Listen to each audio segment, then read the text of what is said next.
कुत्ते की मौत। लेखक प्रदीप पंत।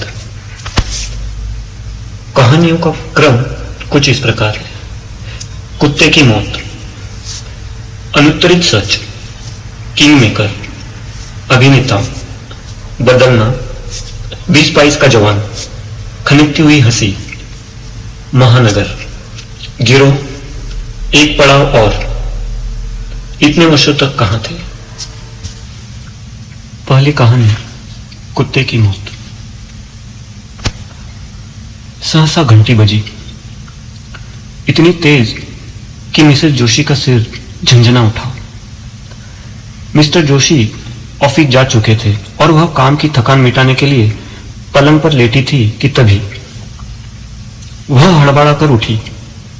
तब तक घंटी दूसरी बार बज उठी, लेकिन इस बार उसमें वैसी तेजी न थी, या शायद ऐसा उन्हें लगा। लेकिन इतना जरूर है कि घंटी किन्हीं अपरिचित हाथों ने बजाई थी। परिचित हाथ जिस अंदाज में घंटी बजाते हैं, उसका एहसास मिसेस जोशी को है। कौन?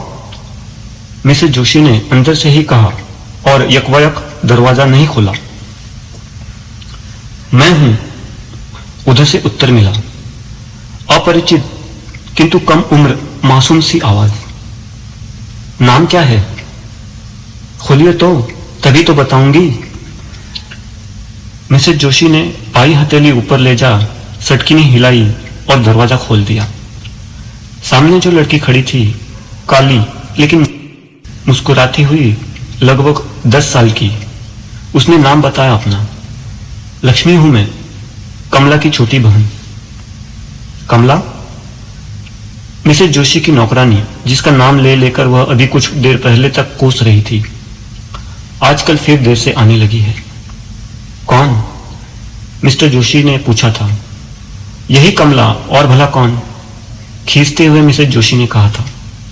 आधे बर्तन तो सवेरे के मैं साफ कर लेती हूं, तब आती है मरी। और यह मरी आज खुद नहीं आई, अपनी बहन को भेज दिया।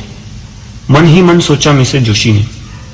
अब तक उसे सिखाया कि ऐसे बर्तन चमकाओ, धोकर यहां रखो, ऐसे झाड़ू लगाओ, ऐसे पोछा मारो, और अब इसे। गौर से देखा उन्होंने। अपना संक्षिप्त परिचय देने के बाद लक्ष्मी उन्हीं को निहारे जा रही थी। चेहरा बिल्कुल कमला जैसा था, लेकिन रंग थोड़ा ज्यादा पक्का।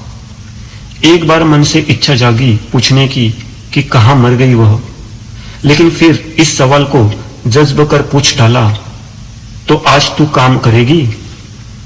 उसने गर्दन हिलाई, जिसका मतलब था हां, और फिर धीरे से कहा, आज से थोड़े दिन तक मैं ही काम करूंगी। थोड़े दिन तक? मिसेस जोशी ने आश्चर्य से पूछा। क्यों, उसे क्या हो गया? जिंदी तो है वह। चलने में तकलीफ है कमला को? लक्ष्मी ने अंदर किचन की ओर मुड़ते हुए कहा। कल शाम कुत्ते ने काट लिया था। कुत्ते ने? मिसेस जोशी सहसा चौंक उठी। हां, लक्ष्मी ने बर्तनों की ओर हाथ बढ़ाते हुए सहज भाव से कहा, मानो बहुत साधारण घटना हो। कब, कहां, कैसे? हड़बड़ी में वह तीनों प्रश्न एक साथ कर गई, और सिंक के नल की धार और बर्तनों की खटपट के बीच लक्ष्मी बड़े शांत स्वभाव से बताने लगी वह सब जो उसे और मां को कमला ने बताया था। कल शाम जब वह आपके यहाँ काम करके सीढ़ियां उतर कर जा रही थी, तो नीचे वालों के कुत्ते ने काट खाया टांग में। बस पूरी घटना को लक्ष्मी ने इतने संक्षेप में, इतने सहज भाव से बता दिया, और फिर बर्तनों पर जुड़ गई। मिसेस जोशी के आंखों के सामने नीचे के फ्लैट वालों का कुत्ता उभर आया। सफेद, जबरा, खूबसूरत, लेकिन डरावना। भौंकता है तो वह स्वयं डर जाती है और सीढ़ियां उतरते उतरते रुक जाती है या ऊपर की ओर भाग जाती। नीचे के फ्लैट वाली मिसेस बत्रा उसे बड़े प्यार से रखती है, अपने बेटे की तरह। रात को सोने के लिए एक अलग पटोला बनवाया हुआ है, और उस पर गद्दा और ओढ़ने के लिए रेशमी रजाई। मिसेस बत्रा प्राय बड़े गर्व से कहती है, इस नस्ल के कुत्ते इंडिया में नहीं मिलते।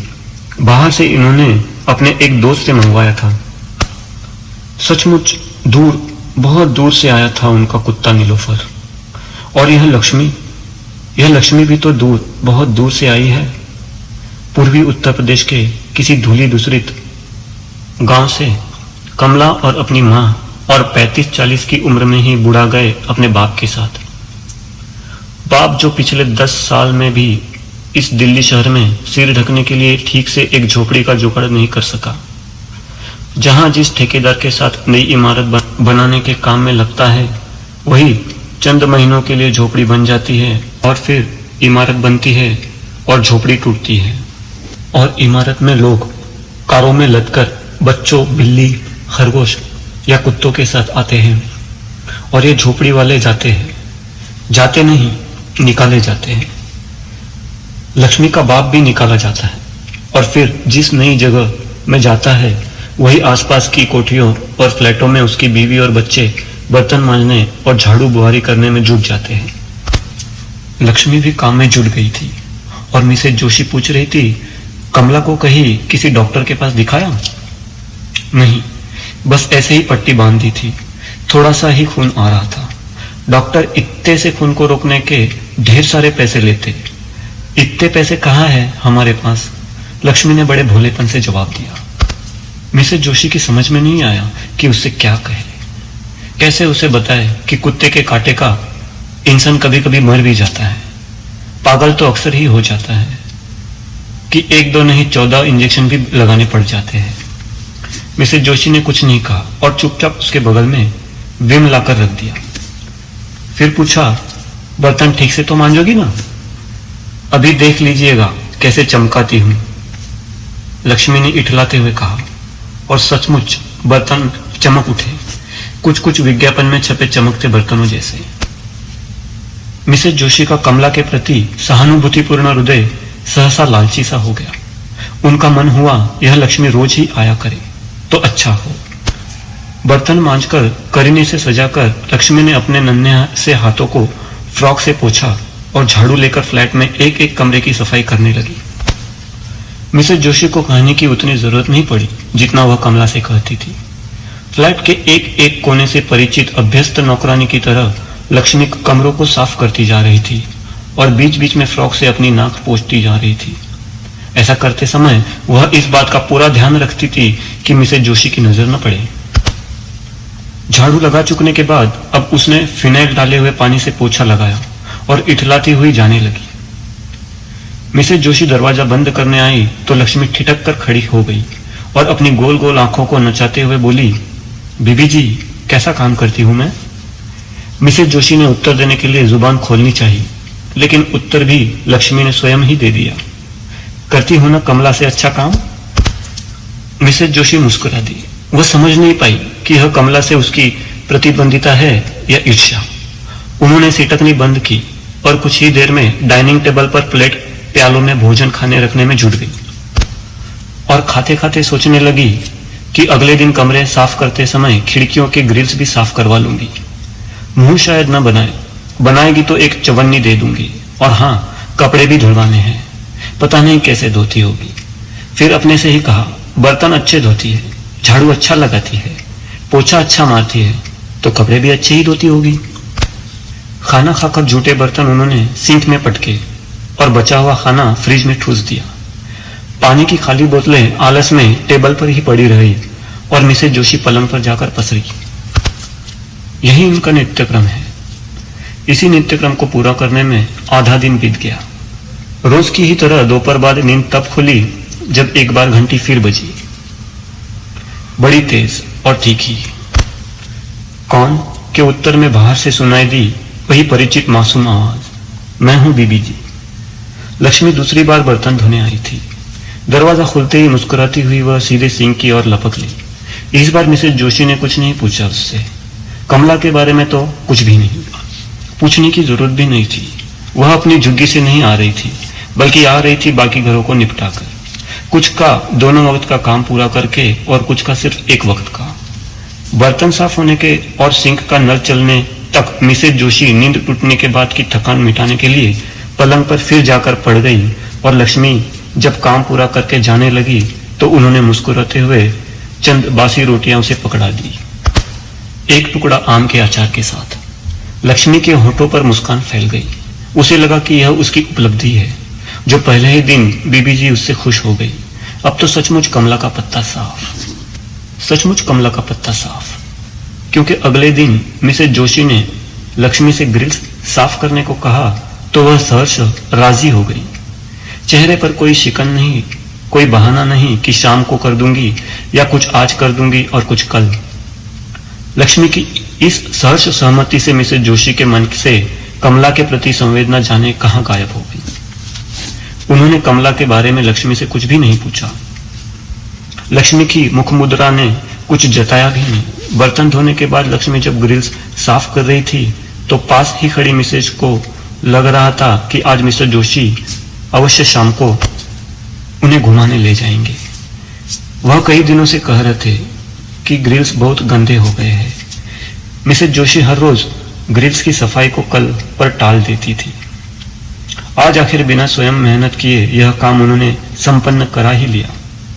कमला को मिसेज बत्रा का प्यारा झबरा कुत्ता नीलोफर न काटता तो यह काम दिनों तक टलता रहता। मन ही मन मिसेज जोशी ने नीलोफर के प्रति आभार व्यक्त किया और इसके साथ ही वह उनकी बड़ी बड़ी आंखों के सामने एक बार फिर उभर आया। नीलोफर यानी मिसेज बत्रा के परिवार का अति महत्वपूर्ण सदस्य। वह छोटा सा खटोला जो अभी हाल में बनवाया है उन्होंने उसके लिए, सचमुच कितना प्यारा है। मिसेज बत्रा की बेडौल सी लड़की जिसका नाम उन्होंने लवली रख छोड़ा है और जिसे मिस्टर जोशी अक्सर अगली कहा करते हैं, रोज सवेरे शाम उसे लेकर पास के पार्क में घूमती है। मिस्टर बत्रा अपनी छोटी सी फैक्ट्री से रात देर से लौटकर भी नीलोफर को प्यार करना, पुचकारना और चूमना नहीं भूलते। भूलता लक्ष्मी का बाप भी नहीं है, लेकिन जब ठेकेदार की निगरानी में लगातार चिनाई करते करते बेतरह थक जाने के बाद घर लौटता है तो उसमें बच्चों क्या पत्नी तक को चूमने की ताकत नहीं होती। यह कोई नई बात नहीं है। हाँ, उन दिनों की बात और थी जब वह जवान था, जवान यानी 20-25 साल का। अब तो वह 35-40 साल का बूढ़ा है, लेकिन इमारतों की चिनाई करते समय उसमें न जाने कहां से शक्ति आ जाती है। खुद उसे भी कभी कभी आश्चर्य होता है। दरअसल यह पेट की मार बड़ी बेरहम होती है और पेट की इस मार का एहसास 10 साल की कमसीन लक्ष्मी को भी है। 10 साल की कमसीन उम्र में ही पेट की मार का एहसास, कैसा अद्भुत एहसास है यह पेट की ही मार उससे हंसते हंसते ग्रिल साफ करवा देती है। यह पेट की ही मार हथेलियों को आगे बढ़ाकर बासी रोटियां स्वीकार करने को विवश कर देती है। यह पेट सचमुच अजीब चीज है। एक मिसेज बत्रा के झबरे नीलोफर का पेट है, जिसके लिए मांस मछली की कमी नहीं, जिसे साधारण इंसान से भी बेहतर जिंदगी जीने की सारी सुख सुविधाएं मुहैया है। और एक लक्ष्मी का पेट है, जिसे नीलोफर तो क्या साधारण घर के कुत्ते से भी बदतर जिंदगी गुजारनी पड़ती है, जिसे खुद अपनी ही बहन से प्रतियोगिता करनी पड़ती है। और मिसेज जोशी इस प्रतियोगिता से खुश होती है। आज तीसरे दिन भी वह खुश थी। कल लक्ष्मी ने ग्रिल जो चमकाए तो शाम को मिस्टर जोशी का चेहरा भी चमक उठा। वो मिसेज जोशी को न केवल घुमाने ले गए थे, बल्कि उन्होंने डिनर भी होटल में करवाया था। और होटल में डिनर करते समय मिसेज जोशी ने उन्हें बताया था कि वह जो कमला की बहन आई है, कमला से कहीं ज्यादा होशियार है, कहीं ज्यादा सुघड़ है। नीलोफर ने कमला पर जो कृपा की थी उसका वर्णन वह मिस्टर जोशी के सामने पहले ही दिन कर चुकी थी। लगे हाथों उन्होंने मिस्टर जोशी को अपना यह निर्णय भी सुना दिया था।